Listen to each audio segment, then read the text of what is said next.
Hello friends, कैसे हैं आप लोग। Welcome to Physion classes where we study physics for NEET and JEE. जैसा कि हमने पहले बताया, here we follow H C Verma book. Currently we are studying chapter 2 of class 11 H C Verma book. Today we will solve the remaining question of unsolved question और exercises. कल तक मैंने question number 7 तक सॉल्व किया था। Now let us take question number 18। As you can see, question is that the force on a charged particle due to electric and magnetic field is given by F is equal to QE plus QV cross B. Suppose E is along x-axis and B along y-axis. In what direction and with what minimum speed V should a positively charged particle be sent so that the net force on it is zero? तो question ये है कि एक space में electric field x axis के long है और magnetic field B axis के लॉन्ग, वाई एक्सिस के लॉन्ग है, इस तरह से। और ये इक्वेशन दे भी रखा है कि F is equal to Q E plus Q V cross B. तो ये पूछ रहा है कि एक चार्ज पार्टिकल आएगा, पॉजिटिवली चार्ज पार्टिकल पे दोनों फोर्स एक्ट करेगा, तो इसका क्या मिनिमम वेलोसिटी हो और क्या उसका डायरेक्शन हो कि ये फोर्स जीरो हो, F is equal to zero, यानी कि एफ जो है ये जीरो हो जाए। ठीक है, तो हम लोग इसको सॉल्व करते हैं। सबसे पहले हमें देखना है कि एफ ये जीरो हो जाएगा, तो इसका मतलब है Q U E plus Q V cross B, ये भी जीरो हो जाएगा। अच्छा, दैट एम्प्लॉइज के Q V cross B is equal to minus Q E. तो ये माइनस मैग्नीट्यूड, यहाँ पे माइनस का क्या मतलब है कि इसका जो पहले भी मैंने बताया, वेक्टर का मतलब negative of vector means in opposite direction. तो ये इक्वेशन से हमें दो चीज़ समझ में आ रहा है, एक इसका डायरेक्शन भी कुछ समझ में आ रहा है और कुछ मैग्नीट्यूड भी समझ में आ रहा है। पहला डायरेक्शन देखते हैं। फर्स्ट, इससे हमें ये हम इन्फर कर सकते हैं कि direction of Q V cross B is opposite to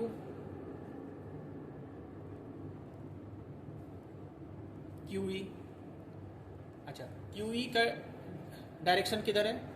Q E का डायरेक्शन बता रखा है कि E is along x axis, तो E is along x axis, इस डायरेक्शन में ई है, अलोंग दिस डायरेक्शन ई है। तो इसका मतलब है कि डायरेक्शन ऑफ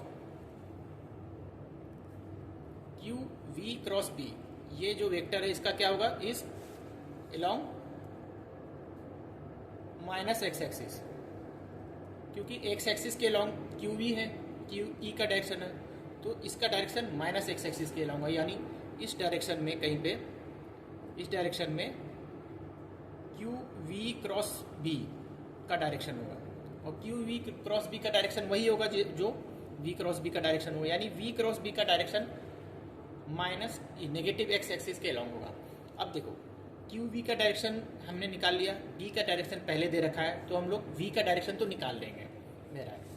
अच्छा, ये इक्वेशन से एक चीज़ और हमें समझ में आता है, इसमें मैग्नीट्यूड भी समझ में आता है कि इस दोनों का मैग्नीट्यूड भी सेम होगा, डायरेक्शन तो हो गई, तो इसका मतलब Q V B sine theta is equal to Q E.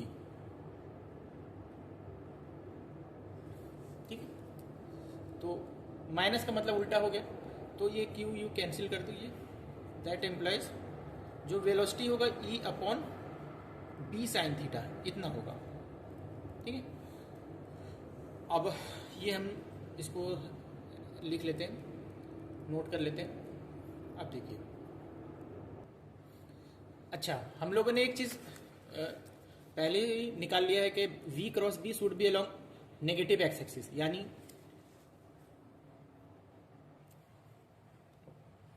तो गिवन के b is along Y axis, इसको थोड़ा अच्छे से समझने की कोशिश करना। b एक वेक्टर है जिसका डायरेक्शन अलोंग वाई एक्सिस है, और v क्रॉस b जो है एक अलग वेक्टर है जिसका डायरेक्शन माइनस एक्स एक्सिस के लॉन्ग है। तो फिर हमें v का वेलोसिटी, v का डायरेक्शन निकालना है। देखो अगर v का डायरेक्शन अलॉन्ग z एक्सिस होगा तो v और b का डायरेक्शन क्या हो जाएगा, ये देखो। अगर पहले तो हम लोग देखते हैं अगर v का डायरेक्शन अलॉन्ग x एक्सिस होगा तो अगर v का डायरेक्शन x एक्सिस के लॉन्ग होगा तो v और b, v क्रॉस b का डायरेक्शन z एक्सिस के लॉन्ग होगा, जो कि गलत है। v क्रॉस b का डायरेक्शन हमें पता है कि माइनस x एक्सिस के लॉन्ग है, तो x एक्सिस के लॉन्ग तो नहीं होगा, है ना। और माइनस x एक्सिस के लॉन्ग भी नहीं हो सकता है क्योंकि v क्रॉस b ही माइनस x एक्सिस के लॉन्ग है। तो अब या तो z एक्सिस के लॉन्ग होगा या माइनस z एक्सिस के लॉन्ग होगा। तो अगर z एक्सिस के लॉन्ग होगा तो आप ये z एक्सिस के लॉन्ग v है और ये b है, तो इसको राइट हैंड थंब रूल से देखेंगे तो माइनस एक्स एक्सिस की तरह ही v क्रॉस b आएगा। तो हो गया कि direction of v is along z axis. अब साइन, ये थीटा यहाँ पे जो लिया है, what is sine theta? Sign theta is the angle between velocity and magnetic field b। तो यहाँ पे अगर वेलोसिटी z एक्सिस के लॉन्ग है और मैग्नेटिक फील्ड y एक्सिस के लॉन्ग दे ही रखा है, तो इसका मतलब है कि दोनों के बीच में एंगल कितना है, 90 डिग्री। तो वेलोसिटी जो ये हो गया e upon b sine 90 which is b। तो this is the minimum velocity और it should be along z axis. ये सॉल्व हो गया। Now we will move. Now let us take question number 19। Question number 19 है कि give an example for which a dot b is equal to c dot b but a is not equal to c। ये तो एक बहुत सारे इस तरह से एग्जांपल होगा, लेकिन एक एग्जांपल हम देते हैं। सपोज ये x एक्सिस है, ये y एक्सिस है, ये z एक्सिस है और x एक्सिस के लॉन्ग a है, b एक्सिस y एक्सिस के लॉन्ग b है और z एक्सिस के लॉन्ग c है। और तीनों का मैग्नीट्यूड अलग है। a का है 2 यूनिट, b का है 3 यूनिट एंड c का है 5 यूनिट। तो ये डायरेक्शन भी अलग हो गया, मैग्नीट्यूड भी अलग हो गया।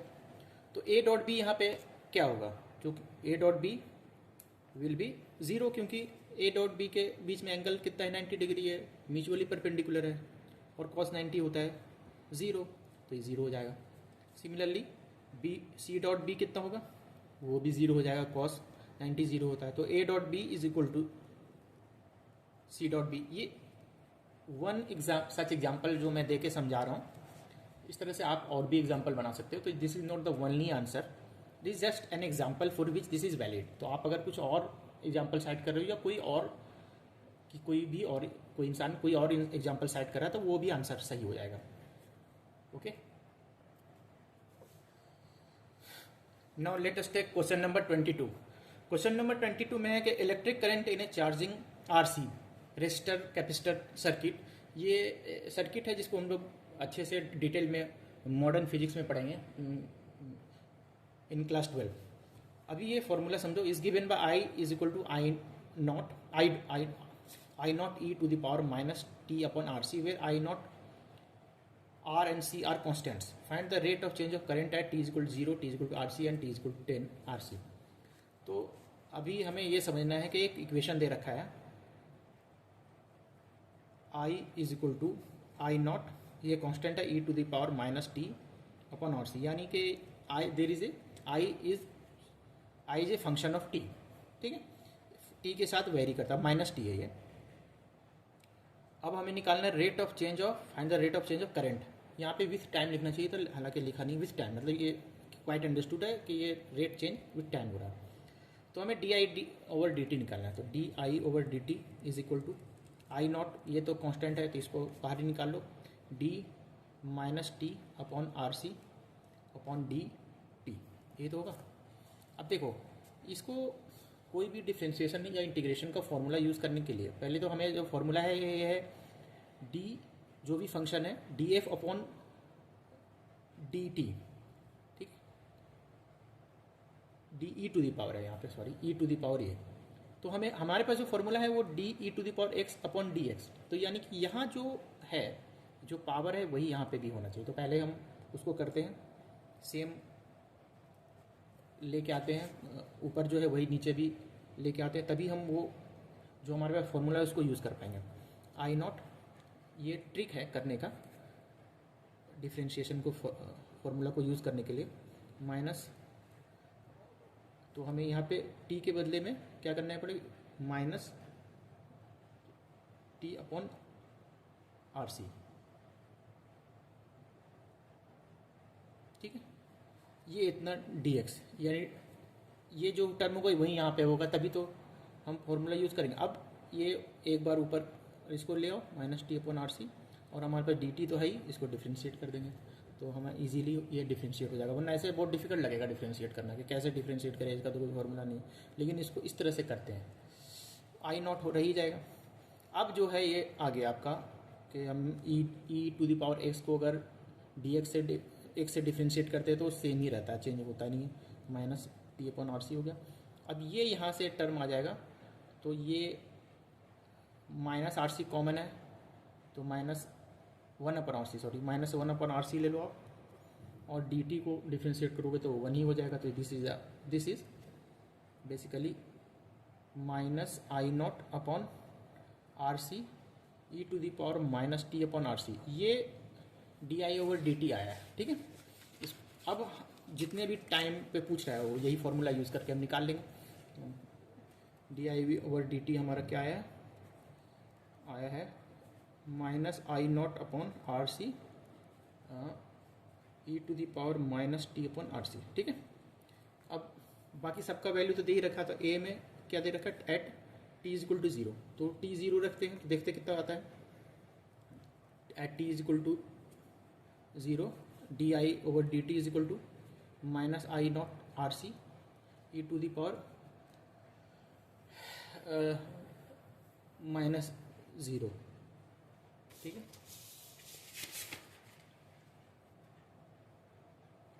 तो e to the power minus zero का मतलब क्या हो गया, I naught R C upon one upon e to the power zero. तो e to the power zero ऐसे वन ही होता है, तो ये हो जाएगा आपका minus I naught upon R C, क्योंकि e to the power zero का वन ही हो गया। तो दिस इज द आंसर, पहला आंसर ये निकल गया। ठीक है, minus I naught upon R C. अब देखते हैं दूसरा आंसर क्या है। दूसरा क्या है, at T is equal to,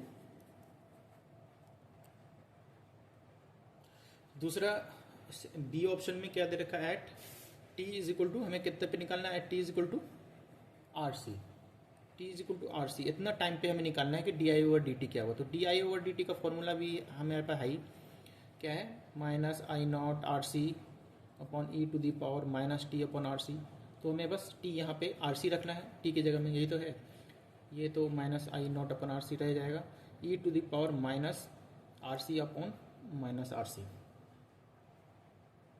upon R C. तो आर सी कट गया तो माइनस वन बचा, तो ये हो गया आपका minus I naught upon R C into one upon e to the power one, तो is equal to minus I naught upon R C और ई। तो ये आंसर आ गया। हमें सिर्फ इसमें एक बार डिफ्रेंशिएट सही से करना था, डिफ्रेंशिएट करने के बाद ये आंसर आ गया, ये आ गया हमारे पास फॉर्मूला। तो फिर टी जीरो रख दो, आर सी रख दो, जो भी रखने के लिए कहेगा रख दो, बाकी तो फिर सिंपल अरिथमेटिक है। तीसरा भी बना ही लेते हैं, एट पूछ रहा है T is equal to 10 R C. तो 10 आर सी, टी की जगह में मैंने यहाँ पे आर सी रखा, अगले में 10 आर सी रख देते हैं, कोई दिक्कत तो है नहीं। D I over D T का हमारे पास फॉर्मूला है ही, फिर से वही लिखते हैं, minus I naught upon R C e to the power, ये टी है ना, अब की बार डायरेक्ट रख देते हैं यहाँ पे, माइनस टी की जगह में 10 आर सी रख देते हैं अपॉन आर सी। तो ये आर सी कैंसिल हो गया, is equal to minus I naught upon R C into one upon e to the power 10। ठीक है, तो is equal to minus I naught upon R C e to the power 10, ये आ गया। Now we will take next question. Question number 24 is very similar to question number 23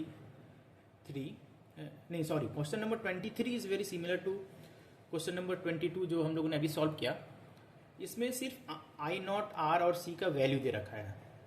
तो जो हमें आई not के टर्म में आंसर आ रहा था वो डायरेक्ट स्केलर वैल्यूज़ के फॉर्म में आ जाएगा, बाकी सब सेम ही लगेगा। आप लोग आराम से सेम सिमिलर तरीके से बना लो, बन जाएगा। Now let us take question number 24। इस तरह के क्वेश्चन बनाने से ना कुछ इंटीग्रेशन का कॉन्सेप्ट है वो क्लियर होगा। एक दे रखा है क्वेश्चन के find the area bounded under the curve y is equal to 3x square plus 6x plus 7 and the x axis with the ordinate at x equal to 5 and x equal to 10।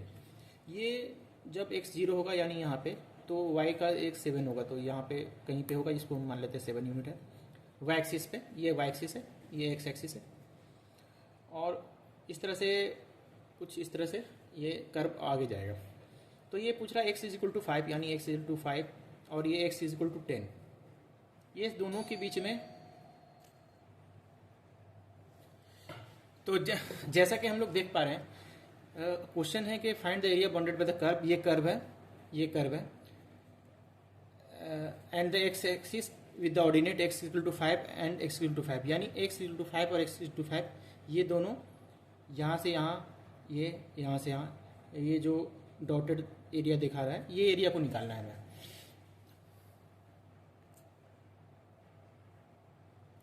तो इस तरह के निकालने के लिए area हम एक method में बताऊंगा। y दे रखा है ये 3x square plus 6x plus 7। तो हम सबसे पहले क्या करेंगे, यहाँ से एक x डिस्टेंस पे एक पॉइंट ले लेंगे, यहाँ ये पॉइंट। तो यहाँ पे ये एक लेंथ लेंगे और ये एक दूरी पे एक स्ट्रिप लेंगे जिसका dx, जिसका लेंथ होगा dx, बहुत छोटा सा स्ट्रिप dx।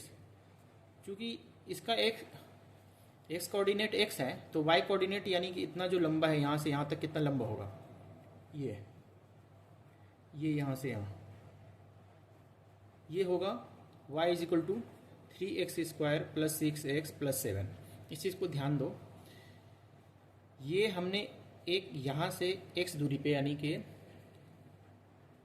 x दूरी पे x एक्सिस के अलोंग x दूरी पे एक पॉइंट लिया, ठीक है। तो इसको कर्व यहाँ पे कर्व तक पहुँचाए, तो इसका कोऑर्डिनेट जो है होगा, अगर x है x एक्सिस के अलोंग x है तो y एक्सिस के अलोंग क्या होगा 3x square plus 6x plus 7।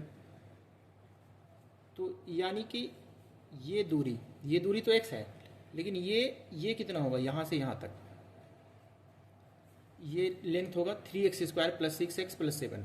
और ये हमने छोटा सा स्ट्रिप लिया dx का, तो जो एक छोटा सा एरिया होगा, ये छोटा सा एरिया, ये एरिया होगा y dx। y इसका लेंथ है और स्ट्रिप का बहुत ही छोटा dx है, और dx टेंस टू 0 पता होता है हमें, dx इतना छोटा है कि टेंस टू 0। तो इतना छोटा लिया गया कि ये पॉइंट और ये पॉइंट का लेंथ लगभग बराबर ही माना जाएगा। तो ये रेक्टेंगल के फॉर्मूले से y dx हो जाता है, और y हमें पता है दे रखा है 3x square plus 6x plus 7 है ये dx। तो हम इसको सिंपली अब इंटीग्रेट कर देते हैं। एरिया इज इक्वल टू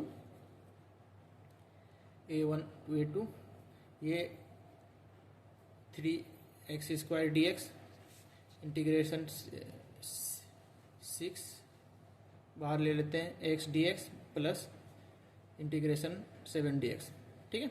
और ये हमें कहाँ से कहाँ तक इंटीग्रेट करना है, दे रखा है x to 5 from x equal to 0 to x equal to 10, from x equal to 5 to x equal to 10। तो यहाँ हमें 5 लिखना पड़ेगा, यहाँ 10, यहाँ 5, यहाँ हमें 10, यहाँ 5 हमें 10। तो इसको 3 बाहर आ जाएगा, x स्क्वायर का इंटीग्रेट करोगे तो x क्यूब अपॉन 3 आएगा, ये 5 अपॉन 5 और 10 के बीच में इंटीग्रेट करना होगा।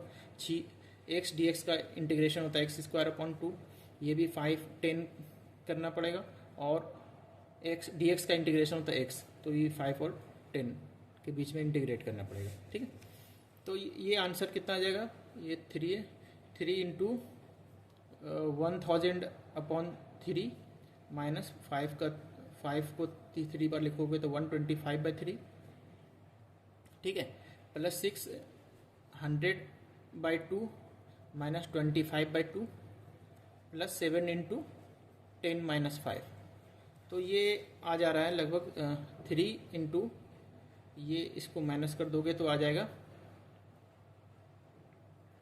875/3 प्लस 6 इंटू 75/2 प्लस 7 इंटू 5। तो ये आ रहा है 3 कैंसिल हो गया, 875 प्लस ये 2 cancel, 225 plus 35 is equal to 1135। तो ये इतना स्क्वायर यूनिट इसका एरिया निकला है। Now let us move to the question number 25। Find the area enclosed by the curve y is equal to sin x and the x axis between x equal to 0 and x equal to pi. तो यहाँ पे x equal to 0 है, हमें पता है जब x 0 होगा तो y कितना होगा, y का वैल्यू भी 0 होगा। ये y is equal to sin x इस तरह से बनता है कर्व, हमें कोई मतलब नहीं है कि किस तरह से कर्व बनता है, ज़्यादा जिस तरह से भी बनता है if we use the formula, तो हमें इतना तो समझ में आ रहा है कि x जब 0 होगा तो y भी 0 होगा, ठीक है। तो ये फॉर्मूला जैसे हम लोग ने जिस तरह से पहले बनाया उसी तरह से बनाना। हम x दूरी पे, यहाँ से x दूरी पे एक ले लेते हैं, एक स्ट्रिप dx का स्ट्रिप, वो छोटा सा dx स्ट्रिप, ठीक है। तो ये जो लेंथ होगा ये होगा sin x, यहाँ से यहाँ तक, ये समझने के, यहाँ से यहाँ तक sin x होगा, ये लंबाई जो है ये होगा sin x, ठीक है। ये sin x होगा, ये छोटा सा जो स्ट्रिप दे रखा है ये dx का है, तो ये जो छोटा सा एरिया होगा ये होगा sin x dx। तो हमें इंटीग्रेट कर देना, इंटीग्रेशन कर देना 0 to a, यहाँ पे एरिया 0 होगा, 0 to a, और between x equal to 0 to x equal to pi के बीच में। तो ये इस sin x का इंटीग्रेशन होता है minus cos x, sin x dx का इंटीग्रेशन होता है माइनस कॉस x 0 टू पाई, ठीक है। तो माइनस, पहले माइनस बाहर ले लेते हैं, कॉस पाई -1 होता है और माइनस लगेगा ही लगेगा, और cos 0 1 होता है। तो ये हो गया minus of -2 which is 2 square unit ये एरिया आएगा। ये चूँकि हमने कॉन्सेप्ट पिछले क्वेश्चन में बता दिया था तो आसानी से बन गया। इसी तरह से हर क्वेश्चन को प्रैक्टिस करना है, हर क्वेश्चन को जो इंटीग्रेट करके फॉर्मूला निकालना होता है कर्व में, इसी तरह से बनेगा। एक और question integration use find the area in the curve, वो नेक्स्ट क्वेश्चन भी बना। क्वेश्चन नंबर 26 भी बनाते हैं। ये है क्वेश्चन के find the area bounded by the curve y is equal to e to the power -x the x axis and the y axis. इसमें x एक्सिस का ऑर्डिनेट नहीं दे रखा, जैसे क्वेश्चन नंबर 24 में दे रखा था कि बिटवीन x इक्वल टू 5 और x इक्वल टू 10, ये नहीं दे रखा है इसमें, या प्रीवियस क्वेश्चन में भी दे रखा था। तो इसमें हम लोग किस तरह से बनाएंगे मैं समझाता हूँ। यहाँ पे क्या है ना, सबसे पहले चूँकि ऑर्डिनेट कोऑर्डिनेट देने के अलावा इसने दे रखा bounded by the curve and the x axis and the y axis और x एक्सिस। तो पहले हम ये दे रखा है y is equal to e to the power -x। तो हम सबसे पहले देखते हैं कि जब x 0 होता है तो y कितनी वैल्यू होती है। तो y is equal to e to the power -0 is equal to 1 upon e to the power 0 is equal to 1। तो यहाँ पे कहीं होगा 1, मान लो यहाँ पे है। तो एक पॉइंट तो ये हो गया हमारा। अब कर्व होगा और एक यहाँ पे होगा। अब हम ये भी देखना चाहते हैं कि जब x 0 होगा तो y कितना होगा, y to the power x 0 होगा तब तो हमने निकाल लिया y कितना होगा। अब देखते हैं y 0 होगा तो x की वैल्यू कितनी होगी। y is equal to 0 is equal to e to the power -x equal to e to the 1 upon e to the power -x। तो ये जब ही पॉसिबल है जब that implies x is equal to infinity.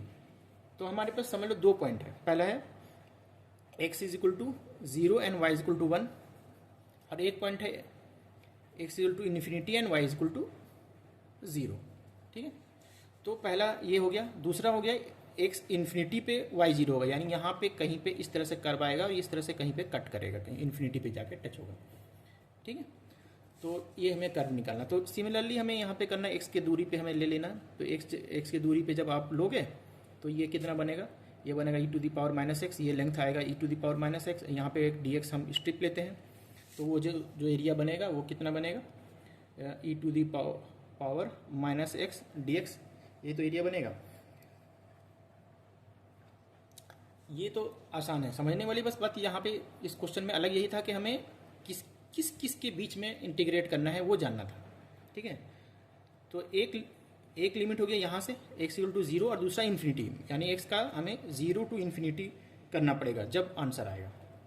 ठीक, क्योंकि एक Y axis को वो एक्स इक्वल टू जीरो पे काट रहा है, और वो वाई एक्सिस को काट रहा है एक्स इक्वल टू जीरो, और वो एक्स एक्सिस को काट रहा है इन्फिनिटी पे।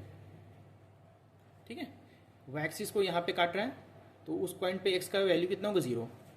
जहाँ पे एक्स एक्सिस काट रहा है और जहाँ पे वाई की वैल्यू जीरो होगा, तो एक्स का वहाँ पे वैल्यू होगा इन्फिनिटी, यानी इन्फिनिटी पे जाके वो एक्स को काट रहा है। तो जीरो से एक्स तक ही हमें, जीरो टू इन्फिनिटी तक हमें इसको वेरी करना पड़ेगा।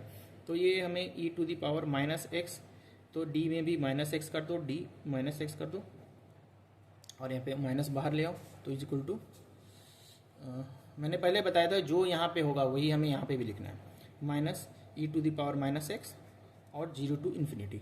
ठीक है, तो e to the power minus infinity minus e to the power zero. ठीक है, तो minus of one upon e to the power infinity minus of one upon e to the power, नहीं ये e to the power minus x था ना, हाँ, तो minus zero, e to the power minus zero, तो one upon e to the power zero. ठीक है, तो ये माइनस ऑफ ये वन अपॉन इन्फिनिटी, ये ज़ीरो हो गया, और माइनस ये वन हो गया, तो माइनस ऑफ माइनस वन यानी वन यूनिट इसका आंसर होगा। इसमें बस इतना ही हमें समझना था कि जो लिमिट हमें क्या लगाना है, कहाँ से कहाँ तक इंटीग्रेट करना है, ये हमें निकालना था। आज हम लोग ने अच्छा खासा क्वेश्चंस बना लिए। नेक्स्ट वीडियो में रिमेनिंग क्वेश्चंस जो है बना लूँगा, और फिर हम लोग चैप्टर 3 शुरू करेंगे। होप कि आप लोगों की तैयारी बहुत अच्छी चल रही होगी, और जितना भी क्वेश्चन मैं बता रहा हूँ एच सी वर्मा का, उसको आप खुद से सॉल्व करो। मे बी नॉट नेसेसरली कि जो मैं कॉन्सेप्ट से बता रहा हूँ, जिस कॉन्सेप्ट से, उसी कॉन्सेप्ट से बनाओ।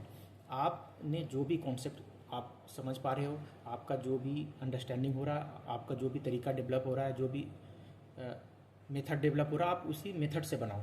लेकिन बनाओ, क्वेश्चन डेली प्रैक्टिस करो, ढेर सारा क्वेश्चन प्रैक्टिस करो, और अगर नहीं सॉल्व हो तो सोचने की कोशिश करो। Think, physics is all about thinking.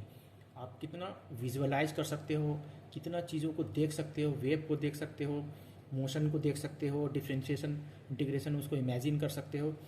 Math, अच्छा ये चैप्टर है, दिस इज़ द बेसिक। अभी बेसिकली मैथ्स जो फिजिक्स है वो शुरू नहीं हुआ अभी, this chapter is all about physics and maths. तो मैथ्स, मैथमेटिकल फॉर्मूले और मैथ्स को कैसे यूज़ किया जाए ये अभी मैं समझा रहा हूँ। नेक्स्ट चैप्टर में मोशन पढ़ेंगे, तब जो मेन सिलेबस शुरू होगा।